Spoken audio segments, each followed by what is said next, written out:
Hello guys, আজকে তোমাদের জন্য আরো একটি নতুন ভিডিও নিয়ে চলে এসেছি। তো যারা এখনো জানো না যে অনলাইনে কিভাবে অন্নপূর্ণা ভান্ডার ফিল আপ করে সাবমিট করতে হবে বা কিভাবে অ্যাপ্লাই করতে হবে তোমরা জানো না, তো তোমাদের জন্য আমি একটি নতুন ভিডিও নিয়ে এসেছি। তো কিভাবে করতে হবে প্রত্যেকটা পয়েন্ট সহজ করে বুঝিয়ে দেব এবং খুব সহজেই আপনারা মোবাইল থেকেও অন্নপূর্ণা ভান্ডারের জন্য অ্যাপ্লাই করতে পারবেন। তো স্কিপ না করে তো পুরোটাই দেখবেন। আর এরকম নতুন নতুন ভিডিও পাওয়ার জন্য এই চ্যানেলটিকে সাবস্ক্রাইব করে রাখুন।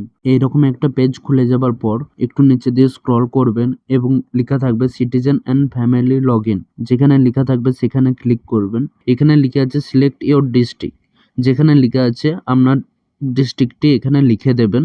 লিখে দেওয়ার পরে মোবাইল নাম্বার আছে যেখানে, সেখানে আপনার মোবাইল নাম্বারটা দিয়ে দেবেন, যেটাতে ওটিপি আসবে। সেই নাম্বারটিকে এখানে রেজিস্ট্রেশন করতে হবে। নাম্বারটা দেওয়ার পরে নিচে দিয়ে একটু স্ক্রল করবেন, দেখবেন এরকম একটি অঙ্ক আসবে আপনাদের সামনে। আমার এসেছে 42+2। তো আপনাদের অন্যরকম আসবে 17+20, 20-0 এরকম আসবে। আপনাকে এখানে অ্যান্সারটি বসিয়ে দেওয়ার পর রিকোয়েস্ট ওটিপিতে ক্লিক করতে হবে। ওটিপিতে ক্লিক করার পরে একটুক্ষণ অপেক্ষা করবেন। যে মোবাইল নাম্বারটি দিয়েছেন সেই নাম্বারে একটি ওটিপি আসবেন, সেই ওটিপিটাকে এখানে লিখতে হবে। লেখার পরে আপনাদের সামনে ঠিক এরকম একটি ইন্টারফেস ওপেন হয়ে যাবে।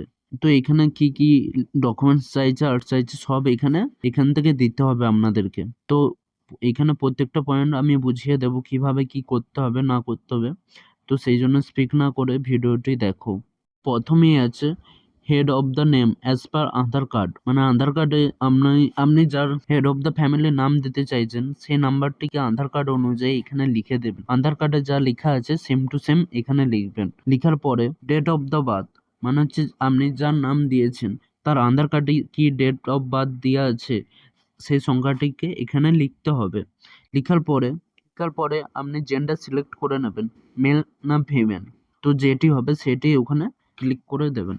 পরের পয়েন্ট হচ্ছে রিলিজন, মানে হচ্ছে আপনি কোন ধর্মের থেকে, হিন্দু, খ্রিস্টান, মুসলিম। তো আপনি যে ধর্মের সেই ধর্মটি এখানে লিখে দেবেন। হচ্ছে যে ক্যাটাগরি, মানে হচ্ছে আপনি কোন কাস্টের, এসসি, এসটি, জেনারেল। তো আপনি যেন কাস্টের সেই কাস্টটিকে এখানে চুজ করে দেবেন। এর পরের অপশন হচ্ছে যে মোবাইল নাম্বার, মানে হচ্ছে আপনার যে মোবাইল নাম্বার আধার কার্ডের সাথে লিঙ্ক করা আছে সেই নাম্বারটিকে এখানে লিখে দেবেন। লিখে দেওয়ার পরে আপনাদের ফ্যামিলি নাম্বার কতজন সেটি এখানে চাইছেন, তো আপনাদের ফ্যামিলি নাম্বার যতজন সেটি এখানে লিখে দেবেন। এর পরের পয়েন্ট হচ্ছে যে ডিসএবিলিটি, মানে হচ্ছে আপনি যার হেড অফ দ্য ফ্যামিলির নাম দিয়েছেন তিনি কি প্রতিবন্ধী বা তার কোনো কিছু হ্যান্ডিক্যাপ কিছু যদি প্রবলেম থাকে তো সেটিকে এখানে লিখবেন। যদি ইয়েস করেন তো সার্টিফিকেটের নাম্বারটি দিতে হবে এবং সার্টিফিকেটের একটি ছবি দিতে হবে এবং কত পার্সেন্টেজ হ্যান্ডিক্যাপ সেটি এখানে উল্লেখ করতে হবে। দেওয়ার পরে এর পরে চাইছে আপনার আধার নাম্বার, আপনি যার হেড অফ দ্য নাম দিয়েছেন তার আধার নাম্বারটি এখানে লিখতে হবে। আধার নাম্বারটা দেওয়ার পর আপনি যে অ্যাড্রেসে বসবাস করেন এখন সেই অ্যাড্রেসটিকে এখন দিতে হবে। এখানে লিখবেন আপনার গ্রাম, আপনার পোস্ট অফিস, আপনার পিনকোড এবং আপনার জেলা কোনটি সেটি এখানে লিখলেই হবে। এর পরের অপশন হচ্ছে ডিস্ট্রিক্ট টাইপ, এখানে অটোমেটিকই বসানো থাকবে, আপনাদেরকে এখানে কিছু লিখতে হবে না, এটি অটোমেটিক লেখা থাকবে। পরের অপশন হচ্ছে যে এরিয়া টাইপ, মানে হচ্ছে আপনি শহরের এলাকায় বাস করেন বা গ্রাম অঞ্চলে এই এলাকায় বাস করেন সেটি এখানে দিতে হবে। আপনি যদি গ্রাম অঞ্চলে বাস করেন তাহলে রুরাল অপশনটি ক্লিক করে দেবেন এবং শহরে অঞ্চলে বসবাস করলে তো আরবান অপশনটি ওখানে ক্লিক করে দেবেন। এর পরের অপশন হচ্ছে পিনকোড, আপনি যে এরিয়ায় পার্মানেন্ট অ্যাড্রেস দিয়েছেন সেই এরিয়ার পিনকোডটি এখানে লিখতে হবে। এর পরের অপশন হচ্ছে যে পোস্ট অফিস, মানে হচ্ছে আপনি কোন পোস্ট অফিসে আন্ডারে থাকেন সেই পোস্ট অফিসটিকে এখানে সিলেক্ট করে অপশনটিকে ক্লিক করতে হবে। এর পরের অপশন হচ্ছে পুলিশ স্টেশন, মানে হচ্ছে আপনাদের পুলিশ স্টেশন কোনটি সেটা এখানে চুজ করে নিতে হবে। তারপরের অপশন হচ্ছে যে ব্লক বা এমসি নেম, মানে হচ্ছে আপনাদের ব্লক কোথায় বা কোন জায়গাটির বা নাম সেটি এখানে দিতে হবে। এর পরের অপশন হচ্ছে যে জিপি বা ওয়ার্ড নেম, মানে হচ্ছে গ্রাম পঞ্চায়েত, আপনাদের গ্রাম পঞ্চায়েতের নামটি এখানে দিতে হবে। এর পরের অপশন হচ্ছে এপিক নম্বর, মানে হচ্ছে আপনার ভোটার কার্ডের নাম্বারটিকে এখানে লিখতে হবে। অপশন হচ্ছে অ্যাসেম্বলি কনস্টিটিউয়েন্সি, মানে হচ্ছে আপনার বিধানসভার নামটি এখানে লিখতে হবে, মানে হচ্ছে আপনি কোন বিধানসভার আন্ডারে ভোট দেন সেই নামটিকে এখানে লিখতে হবে এবং আপনাকে সেই বিধানসভার পার্ট নাম্বারটিকে লিখতে হবে। এবং আপনাকে ভোটার কার্ডের নাম্বারটি দেওয়ার সাথে সাথে ভোটার কার্ডের একটি পিডিএফ বা পিএনজি বা জেপিজি ফরম্যাটে একটি ফটো আপলোড করতে হবে। সেটিকে 50 কেবি থেকে 200 কেবির মধ্যে। তো আপনারা এমবি থেকে কেবি কিভাবে কনভার্ট করতে না জানেন, তো সেই জন্য আমি একটি ভিডিও বানিয়েছি, আমার ইউটিউব চ্যানেলে আপলোড করা আছে। সেই ভিডিওটিকে একটু দেখে নেবেন, তাহলে আপনি সহজে বুঝতে পারবেন কিভাবে এমবি থেকে কেবিতে কনভার্ট করতে হয় ছবি। আপলোড করার পরে আপনাদের পরের অপশন হচ্ছে ration card and food subsidy. Do you have a digital card? মানে হচ্ছে আপনার কি ডিজিটাল রেশন কার্ড আছে? যদি থাকে তাহলে ইয়েস এ ক্লিক করে দেবেন, এবং যদি না থাকে তাহলে নো এতে ক্লিক করে দেবেন। তো আপনার কার্ডের কি ধরনের সেই কার্ডটিকে এখানে ক্লিক করে দেবেন। যদি রেশন কার্ড থাকে তাহলে সেই রেশন কার্ডের নাম্বারটিকে এইখানে লিখে দেবেন। লিখে দেবার পরে এখানে যে নেক্সট অপশনটি আছে সেই নেক্সট অপশনটিতে ক্লিক করবেন। এর পরের অপশন হচ্ছে যে আপনি যার হেড অফ দ্য ফ্যামিলি নাম দিয়েছেন তার কি 3টে পাকা বাড়ি আছে? যদি থাকে তাহলে ইয়েস এ ক্লিক করবেন, না থাকলে নো তে ক্লিক করবেন। অপশন হচ্ছে যে আপনি যার হেড অফ দ্য ফ্যামিলি নাম দিয়েছেন তার কি নিজস্ব কোনো জমি বা জায়গা আছে? যদি থাকে তাহলে ইয়েস এ ক্লিক করবেন, আর যদি না থাকে তাহলে নো এতে ক্লিক করবেন। এর পরের অপশন হচ্ছে যে আপনি যার হেড অফ দ্য ফ্যামিলির নাম দিয়েছেন এবং আপনাদের পরিবারের টোটাল কত শতক জমি আছে সেটিকে এখানে লিখতে হবে। আপনাদের যত শতক জমি আছে থাকলে এখানে লিখবেন, না থাকলে না লিখলেও কোনো অসুবিধা হবে না। এর পরের অপশন হচ্ছে যে আপনাদের ফ্যামিলিতে 4 চাকার কোনো গাড়ি আছে? যদি থাকে তাহলে ইয়েস এ ক্লিক করবেন, আর যদি না থাকে তাহলে নো এতে ক্লিক করবেন। যদি থাকে তাহলে কতগুলি আপনাদের বাড়িতে 4 চাকা আছে? 1টি, 2টি বা তার অধিক যদি থাকে তাহলে সেটিকে এখানে লিখে দেবেন। এবং যদি আপনার গাড়ি যদি থেকে থাকে তো সেই রেজিস্ট্রেশন নাম্বারটিকে এখানে লিখতে হবে। পরের অপশন হচ্ছে যে হেলথ ইন্স্যুরেন্স। আপনি যার হেড অফ দ্য ফ্যামিলির নাম দিয়েছেন তার নামে যদি হেলথ ইন্স্যুরেন্স থাকে তো সেটিকে লিখতে হবে। এবং এর পরের অপশন হচ্ছে যে ইন্স্যুরেন্স টাইপ, মানে হচ্ছে গভর্নমেন্ট না প্রাইভেট। যদি গভর্নমেন্ট হয় তাহলে গভর্নমেন্টে ক্লিক করবেন, আর যদি প্রাইভেটে হয় তাহলে প্রাইভেটে ক্লিক করবেন। যদি গভর্নমেন্ট হয় তাহলে এখানে স্বাস্থ্যসাথী যেটি আছে সেটি ক্লিক করবেন এবং ইউএনআর নাম্বারটি এখানে দেবেন। এর পরের অপশন হচ্ছে যে আপনাদের হেড অফ দ্য ফ্যামিলি কি গভর্নমেন্টকে ট্যাক্স দেয়? যদি দিয়ে থাকে তাহলে ইয়েস এ ক্লিক করবেন, আর যদি না দিয়ে থাকেন তাহলে নো তে ক্লিক করবেন। এর পরের পয়েন্ট হচ্ছে যে আপনাদের হেড অফ দ্য ফ্যামিলি কি প্যান কার্ড আছে? যদি থাকে তাহলে ইয়েস এ ক্লিক করবেন, এবং যদি না থাকে তাহলে নো তে ক্লিক করবেন। যদি থাকে তাহলে এখানে প্যান নাম্বারটি দেবেন।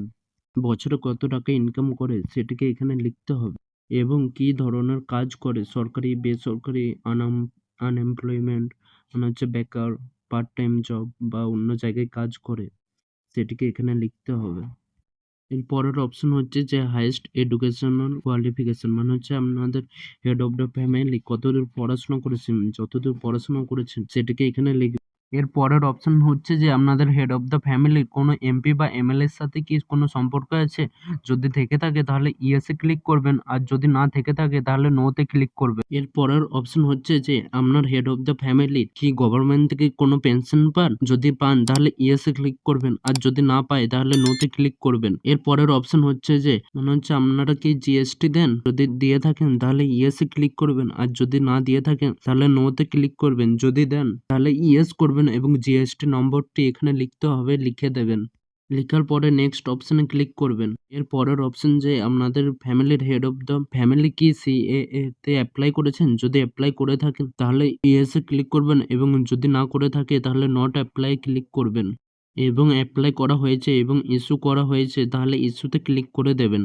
এবং আপনাদের হেড অফ দ্য ফ্যামিলির যদি এসআইআর 2026-এ যদি নাম যদি নেওয়া এসে থাকে তাহলে এখানে যদি অ্যাপ্লাই করে থাকেন তাহলে নো তে ক্লিক করবেন, আর যদি করে থাকেন তাহলে ইয়েস এ ক্লিক করবেন। পরের অপশন যে আপনাদের হেড অফ দ্য ফ্যামিলি কি ডিবিটির মাধ্যমে কোনো সরকারের স্কিম থেকে কোনো টাকা পায়?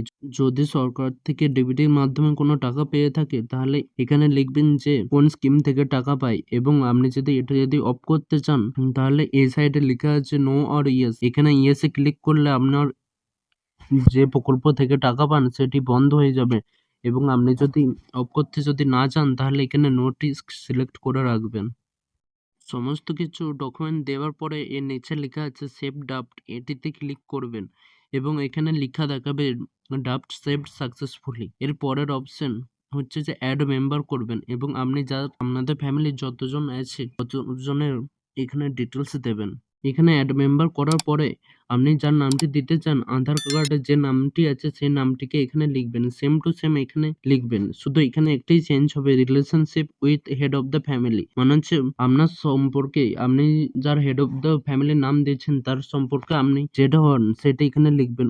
ওয়াইফ, সন, ডটার, ফাদার, মাদার যা হয় সেটা এখানে লিখে দেবেন এবং সেম টু সেম ভাবে এখানে সমস্ত ডকুমেন্ট আপলোড করবেন এবং সমস্ত কিছু সেমই দেবেন। এখানে কোনো কিছু চেঞ্জেস নেই এবং আপনার বাচ্চা আছে এবং আপনি যদি তার ডিটেলস দিতে চান তো সেই জন্য এখানে অ্যাড মেম্বার হবে। এই মেম্বার করার পরে হচ্ছে মেম্বার টাইপে যেটি লেখা আছে সেটি এই চিলড্রেন লিখবেন। তাহলেই আপনাদের কাছে সেম টু সেম একটি পেজ ওপেন হয়ে যাবে। এখানে কিন্তু আপনি সেমই লিখবেন। আপনার চিলড্রেনের যদি কিংবা আপনার বাচ্চার যদি আধার কার্ড দিতে যদি না চান তাহলে এখানে না দিতেও পারেন, কোনো অসুবিধা কিছু নেই। যাদের জন্য শুধু একটি চেঞ্জ আছে এখানে সোশ্যাল স্ট্যাটাস এন্ড ডিপেন্ডেন্স, মানে হচ্ছে আপনার বাচ্চা কোন ক্লাসে পড়েন সেখানে যেখানে গ্রেড লেখা আছে সেখানে ক্লিক করে আপনার বাচ্চা কোন ক্লাসে পড়ে সেখানে সেটা লিখতে হবে এবং স্কুল নাম দিতে হবে। আপনার বাচ্চা যে স্কুলে পড়ে সেই স্কুলের নামটি এখানে দিতে হবে এবং টাইপ, মানে হচ্ছে আপনার বাচ্চা কেমন স্কুলে পড়ে, সরকারি স্কুলে না প্রাইভেট স্কুলে না অন্যান্য স্কুলে, যেখানে পড়ে সেটিকে এখানে সিলেক্ট করে নেবেন। পরের অপশন হচ্ছে চিলড্রেন ভ্যাকেন্সি স্টার্টেড, মানে হচ্ছে আপনার বাচ্চার কি ভ্যাকসিন বা ইনজেকশন নেওয়া স্টার্ট হয়েছে। যদি নেওয়া থাকে তাহলে ইয়েস করবেন এবং যদি না নেওয়া থাকে তাহলে নট ভ্যাকেন্সি যেটি অপশনটি আছে ওখানে ক্লিক করবেন। সমস্ত ডকুমেন্ট বা আপনাদের পরিবারের সমস্ত জনের নাম এবং ডকুমেন্ট দেওয়ার পরে ডিক্লারেশন এন্ড যেখানে লেখা আছে সেখানে ক্লিক করবেন। ক্লিক করার পরে এইরকম একটি পেজ ওপেন হবে। ওপেন হওয়ার পরে এই চৌকোবার একটি বক্সে ক্লিক করবেন এবং প্রিভিউ এন্ড সাবমিট বলে যে অপশনটি আছে সেই অপশনটিতে ক্লিক করবেন। ক্লিক করার পরে আপনাদের সামনে এরকম একটি পেজ ওপেন হয়ে যাবে। একটু স্ক্রল করে দেখে নেবেন যে সমস্ত ডকুমেন্ট বা সমস্ত নেম ঠিকঠাক আছে নাকি। ঠিক হলে তাহলে এখানে সাবমিট অ্যাপ্লিকেশন বলে যে অপশনটি আছে এই অপশনটাতে ক্লিক করবেন। তাহলে আপনার ফর্মটি সাকসেসফুলি সাবমিট হয়ে যাবে এবং একটি নাম্বার দেবেন আপনাকে। সেই নাম্বারটিকে আপনি স্ক্রিনশট করে রেখে দেবেন বা মনে রেখে দেবেন। তো এই ছিল আজকের এই ভিডিও। আপনাদের যদি এই ভিডিওটি দেখে কোনো হেল্প হয়ে থাকে তাহলে এই চ্যানেলটিকে সাবস্ক্রাইব করে রাখবেন এরকম নতুন নতুন ভিডিও পাওয়ার জন্য।